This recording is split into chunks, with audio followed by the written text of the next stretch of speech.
Hello, everyone in Facebook land. I am Tatyana, and welcome to Tea with Tatyana. I'm so excited to be sitting here with our new PEO, who is my special guest for today. So yeah, let's just get started. All right, let's do it. How are you feeling? Good. Had some good conversations with staff already, and yeah, just looking forward to meeting people. Yes. Met some folks in the community. We were doing the Share Food program. Okay. Yesterday, the days start to blend together. But yeah, yesterday, and Okay. it was pretty impressive. It's a great operation they have there. So yeah. glad to have you here. Thanks. So we like to start off Tea with Tatyana with icebreaker. All right. A fun introduction. So today's question is, what movie can you watch over and over again and never get tired of? The movie that I could never get tired of is actually The Color Purple. Okay. Like, there is drama, there is love, there is growth. Like, there's just so much in that movie. And then, like, also just, like, the whole, like, premise of, like, what the movie is named after. Yeah. It's touching, and it's just so true. Yes. So, definitely an iconic movie. yeah. For me, mine's would be What's Love Got to Do With It? All right. Would be mine's. I don't know. It's just something about the music, the strength of Tina Turner in that movie, her resilience.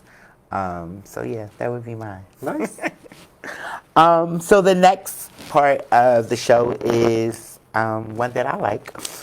It's called Let's Talk About Sex. So here at Mazzoni, we love to promote positive sex and sexual freedom. So that's what this question is all about. Great. Okay? And the question is, was sex discussed in your family growing up? What was the dialogue like, and does it affect your sex life now?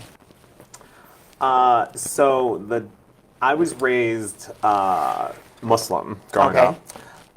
Pretty conservative Muslim. Like, we prayed 5 times a day, fasted during Ramadan, didn't celebrate any of the Christian or any of the other religious holidays. And so sex and the conversation around sex literally looked like my parents covering the television anytime characters on TV did anything more than kissing. Okay. So for the longest time, I thought that people kissed and then a baby was made. Okay.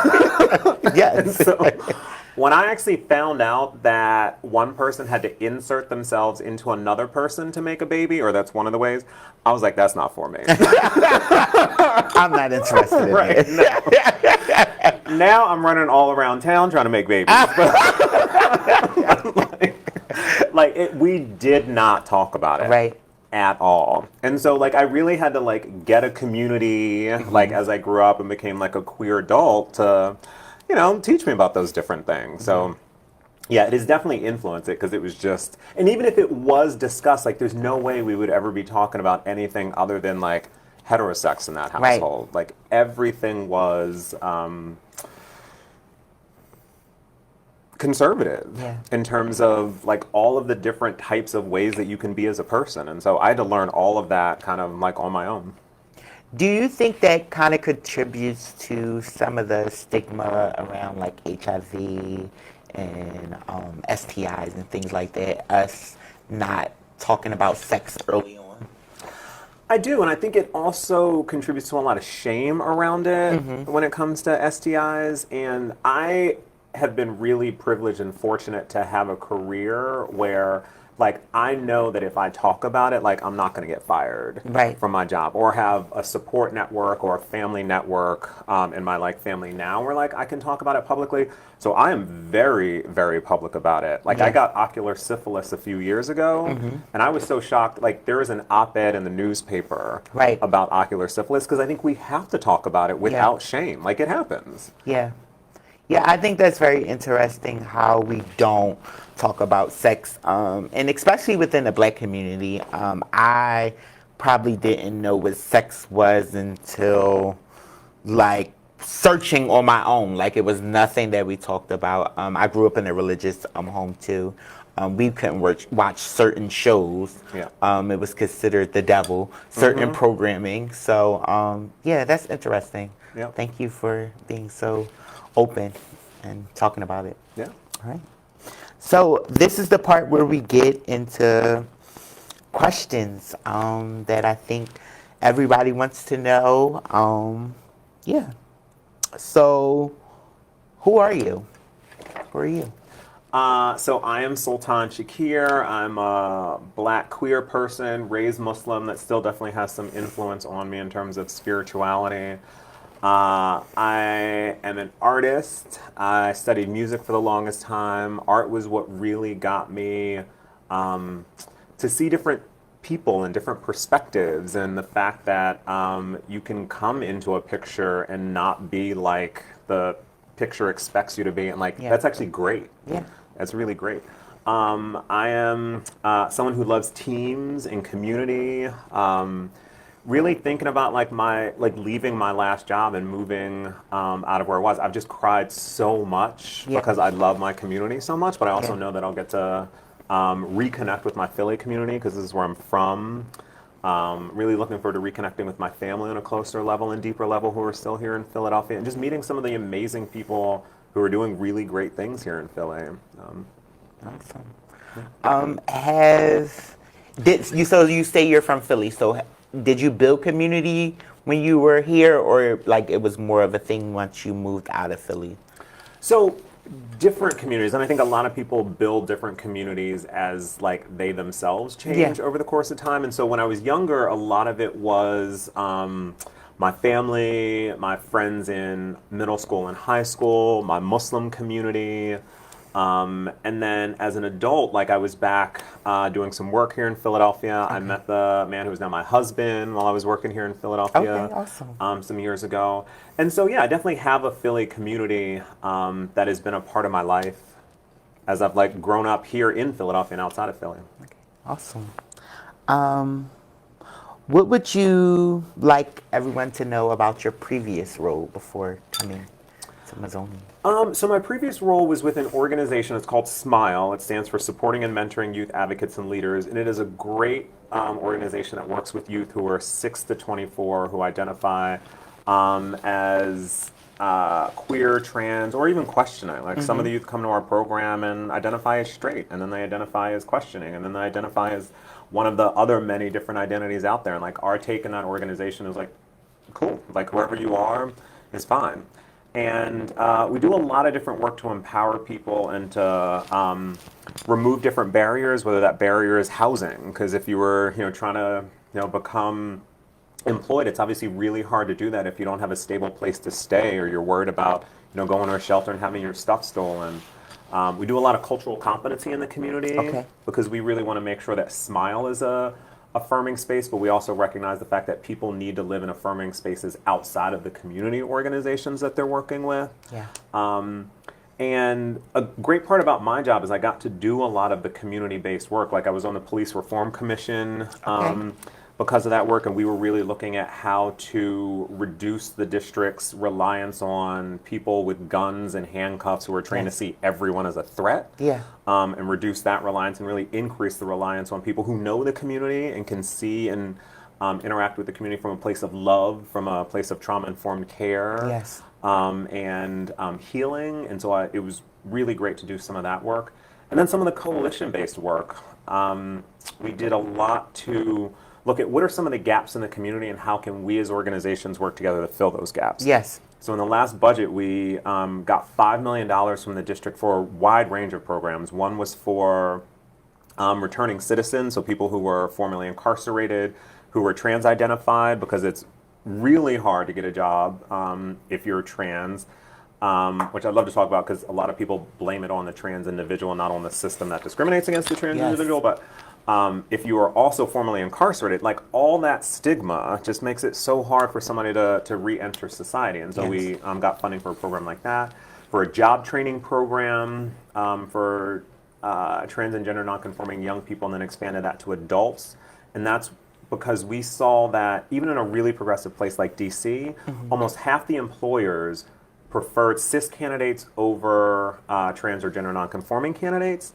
And that's in a place where it has one of the highest populations of queer and trans people.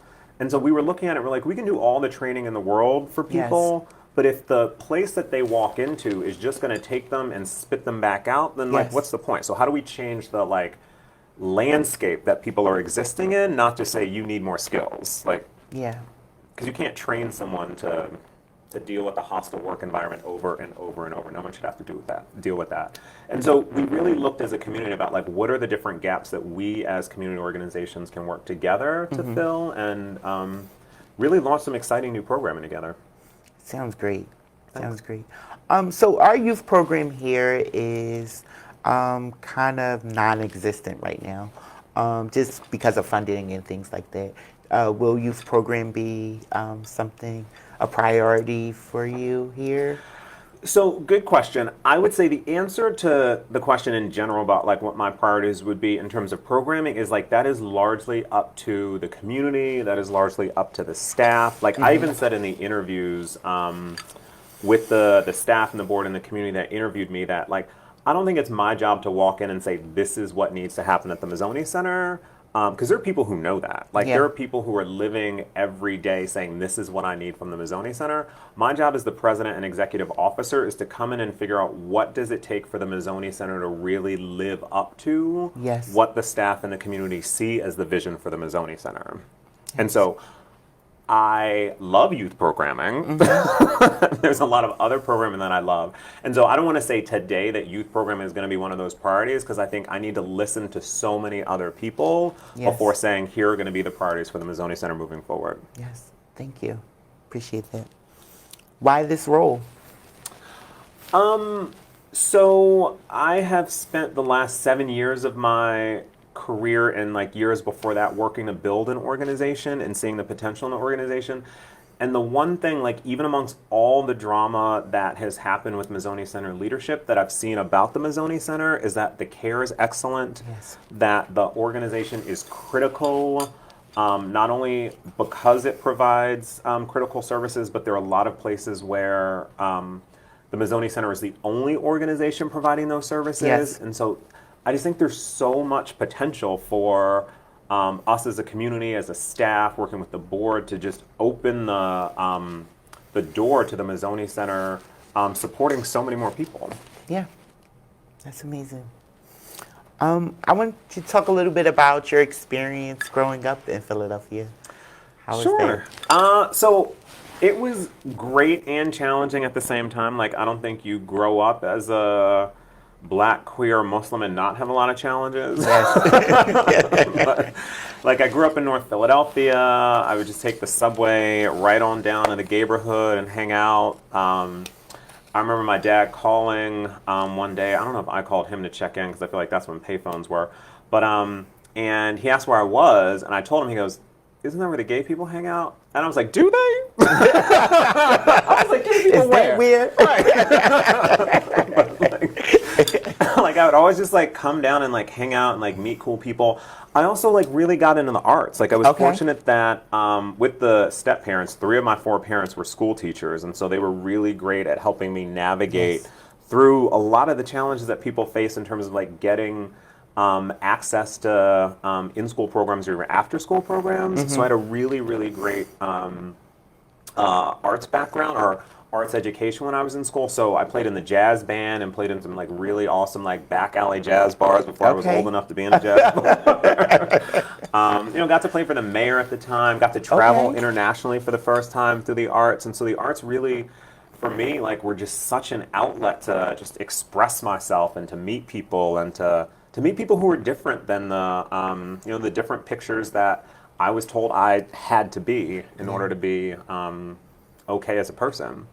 But it was still hard, like I was saying, as a queer Black kid. Like I remember not being sure how, as I grew up, my life as a queer person was also going to fit with my life as a Muslim. Yes. I was like, I know I'm into guys. I know my parents probably aren't going to be cool if they come to visit me and there's a guy living there. Yeah. If we get in a long-term relationship, am I going to have to ask him to like just not be home during these Right. days? Like Yeah. I just didn't know how those two worlds were gonna fit, and so it definitely caused some tension with me and my parents. A lot of tension with me inside of myself, and so there was a lot of confusion and trauma, but still a lot of joy. Yeah.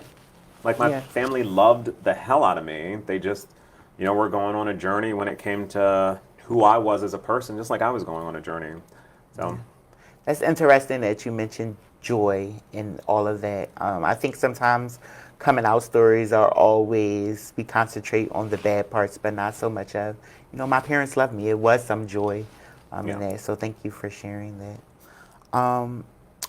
As everyone knows, previous leadership has made some mistakes and have had some distrust within the community. How do you plan on rebuilding that trust with the community? So that is one of the biggest questions that I have. And that question is, what conversations do we need to have as a community in order for folks to feel heard, in order for the Mazzoni Center to, and really Mazzoni Center leadership to own what it did and who was harmed? Yes. And so I'm definitely interested in talking with folks about like what that reconciliation and healing work needs to look like, because I feel like as the new head, there's stuff that I need to own, even though I didn't do, but I am the new face, I am the new leader, will be on January 10th of the organization. And there's some conversations we probably need to have for the community to trust us in a number of different spaces. Whether it's sexual assault survivors wanting to feel that if they were to come to an organization like this, we would never protect somebody who was accused of sexual assault, or members of the trans and gender nonconforming community who want to feel that there's leadership who really sees them and hears them and is going to include them, or communities of color who also have some similar concerns about the way Mazzoni leadership in the past has treated people of color. And I also want to open the door for the community in general to say, here's what my experience is, because I also know that there could be harm that was done that just never hit the paper. Yes. Like, I know about the things that hit the paper, but that doesn't mean I know everything, obviously, that has happened. And so I'm really interested in talking with the staff, talking with the community, and saying, like, what conversations do we need to have? What do they need to look like? In order for folks to really trust that the Mazzoni Center understands what it did wrong and is not going to do it again. Well, if you didn't win me over before, that response definitely won me over. And thank you for recognizing that other conversations need to be had. So my next question is, let's talk about social justice issues. What some social justice issues do you think we as a community are facing now? So I think there are a lot. I mean, obviously there is everything from the fact that we are closing out the deadliest year on record when it comes to murders of trans and gender nonconforming people. Incarceration of people is way too high, whether we're talking about people of color, whether we're talking about women, like whether we're talking about any population, incarceration is too high. One that I kind of hope that we as, progressives figure out a way to kind of work together on is economic justice. Like the wealth gap is just getting bigger and bigger and bigger. And the way that I kind of look at things is it's going to be really hard for us to do the work that we all want to do if we all just have less and less and less and less money to do it.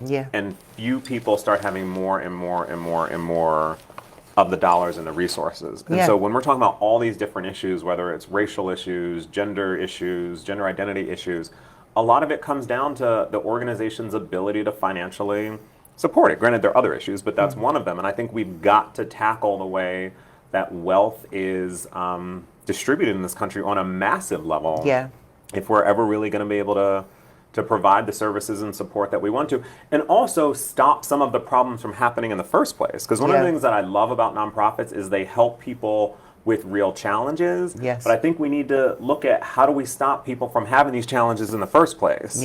And I think the economics of really the world is a part of that.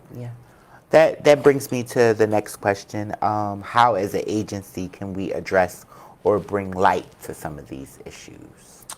So one thing that I am interested in looking at the Mazzoni Center is how we become, I'm going to say greater partners, and I'm hesitating because I don't know how much the Mazzoni Center does, but Yeah. I assume there's more that we can do. So I'll say greater partners in being allies to groups that are already leading a lot of this work. Like, Yes. I don't think the Mazzoni Center will ever be, or necessarily should be, or needs to be the leader of a lot of these social justice movements, but the Mazzoni Center, I think, could be and should be a really, really strong partner Yes. in a lot of these movements. And I think that involves a conversation with folks who are established leaders in these movements of what can an organization that has really, really strong services when it comes to health and wellness of people, and a really, really strong understanding of how to provide those services to the queer and trans community. How can that organization do that in, whether it's a social justice framework, whether it's a racial justice framework?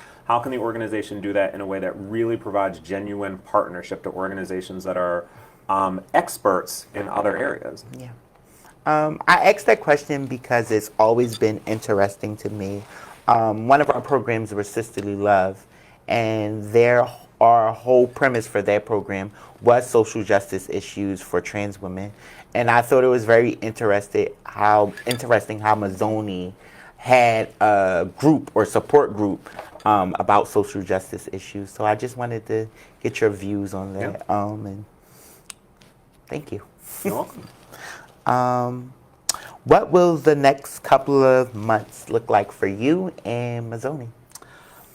So for me, it will look like a lot of listening. I have opened my calendar even before I start to staff to say, what is it that you want to share? Meeting in this office, meeting at the Washington West office, meeting out for coffee, just to listen to folks. Like, what is it that you love about working here? What is it that you're challenged about? What opportunities do you see? Because again, like, I don't think it's me coming in saying, here are the opportunities, here's where we're going. Like, it's creating space for the staff and the community to come in and say that. And so I'm doing that with staff over the next few days. And then when I officially start January 10th, really looking at the opportunities to do that with community. To, whether it's doing town halls or having ways for people to write in who don't feel comfortable coming and speaking publicly, or don't have the opportunity to do that because they work 2 or 3 jobs. Like, I want to find really accessible ways for people to provide input to me and also the organization about what they've seen, what they want to see, what they need from the organization, so we can get to work providing that. Yeah, thank you. We're going to see, do we have any questions from any of our viewers watching? No? Okay. All right. Give a couple minutes to people if they want to ask any questions, they can. Well, I'll ask you a question. What do you want to see? I mean, you do so much work in the community, so well respected in the community. What do you want to see from me as the next president? A lot of my questions you have answered. Okay. Right. A lot of things that I want to see was inside of that conversation. Okay. So definitely town hall, definitely more community input in the agency. And I am just excited, your expertise, your passion. I'm excited to see how you lead an organization. Being a creative is like what I like to call it, or what the kids now are calling it. But I'm interested. I have always took a creative approach to this work, and I'm excited to see you do the same. All right, great. Any questions? All right, so it was a pleasure. Thank you for sitting down with me for Tea with Tatyana. Of course, I enjoyed it. And I guess we should check back in a couple months and have you back on. Let's do it. I'd love to. All right, thank you. Thank you. Yeah. Okay, that's it for us. See you for the next episode of Tea with Tatyana. Bye-bye.